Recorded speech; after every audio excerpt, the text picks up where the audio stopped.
And gentlemen, and welcome to another edition of KSPNtv Sports Center. As always, I'm Josh Mechanic alongside our executive director, Bob Allen, and my partner in crime, Max Schwartzberg. So we'll be taking you this week once again through the Conejo Oaks, and the rest of the CCL South, how it's gone the previous week, what's upcoming for the following week, and this next week is the last week of the CCL season, the playoffs coming up.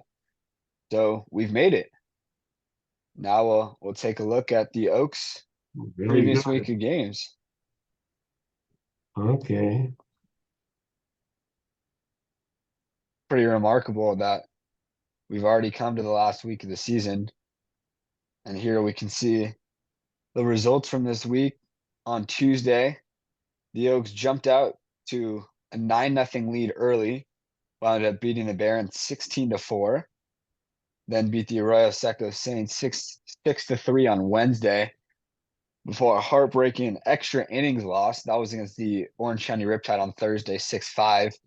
The Oaks fought back in that game. They were down 5-0, continued to chip away, finally tied in the ninth inning, but then fell in extra innings 6-5. So that was really heartbreaking for the Oaks, but they wasted no time the next day, facing the Riptide for the second consecutive day, but they came out on top 8-2.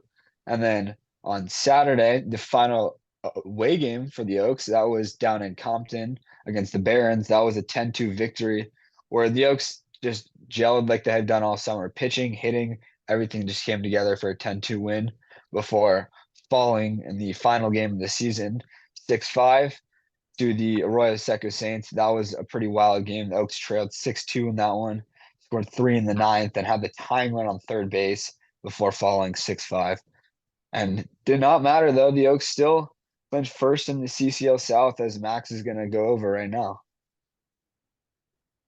Yeah, so kind of everything's set in stone, as you mentioned, Josh. It's kind of remarkable that the regular season's already come to a close, but it's just been one heck of the year for the Oaks all the way around. They finished above the Santa Barbara Foresters, which is always going to be a big accomplishment because we know the Foresters, they're a very talented team every year. But the Oaks, 25-12, they really, since day one, have been executing in every part of the game. The offense has been great. The pitching has been even more impressive, maybe, but as for the rest of the CCL, the Foresters, they stopped playing about a week ago because they headed up to Wichita, as they do not play in the CCL playoffs, but they finished in second place at 20-11. Then the Arroyo Seco Saints, 21-15, and it's really a story of a later season resurgence. The Saints early on kind of struggled as a whole. They were about a 500 ball club, and then the last, 3 weeks of the season, throughout July, they really started to pick it up and just got past the Riptide. I know the Riptide and Saints had a couple games back and forth this past week where they were kind of playing for that home field advantage in the CCL wildcard, and they were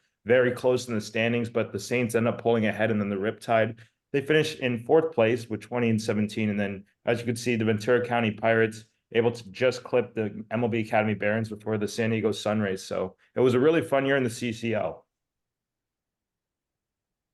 And then moving on to the North Division, it was a pretty wild ending up north. The Walnut Creek Crawdads looked like they pulled away, easily had the North Division won, and then all of a sudden, the San Luis Obispo Blues won 10 in a row to end their season. Still wasn't enough to pass the Crawdads, who finished just a half game above the Blues in first. So the two of them were the top two seeds in the North Division, followed by the Sonoma Stompers, another team that got hot at the end, winning their last 5 games. So whoever runs into these North Division teams in the playoffs and beyond, if it's the Oaks in the championship, they're going to be hot, as we see the Seagulls, Merchants, and Legends with the opposite, ending their season on losing streaks. And we're going to look at the playoffs coming up this week, Max.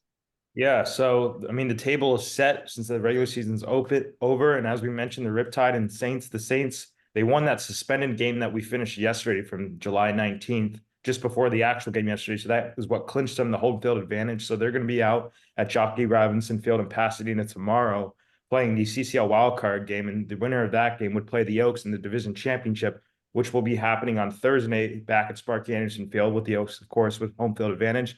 And then hopefully, for the Oaks' sake, they win that. And then it's up to Sonoma a long bus ride. I'm sure they're going to have some fun with that. And then it'd be a 3-game series where it could result in a 2-game sweep on either side. But, I'm sure the Oaks are just trying to win it in any way they can. So it's kind of what the playoff picture is looking like.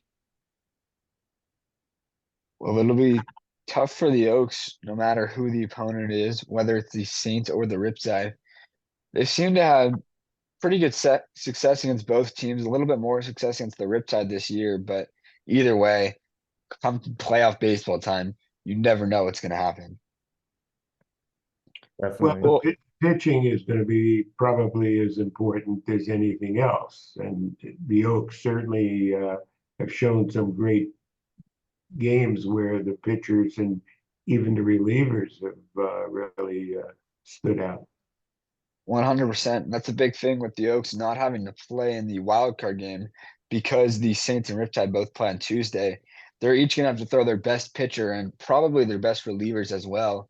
Whereas on Wednesday, the Oaks are going to have their pick between three incredible starting pitchers that have all been excellent this year, and then obviously a fresh bullpen that has been just as dominant.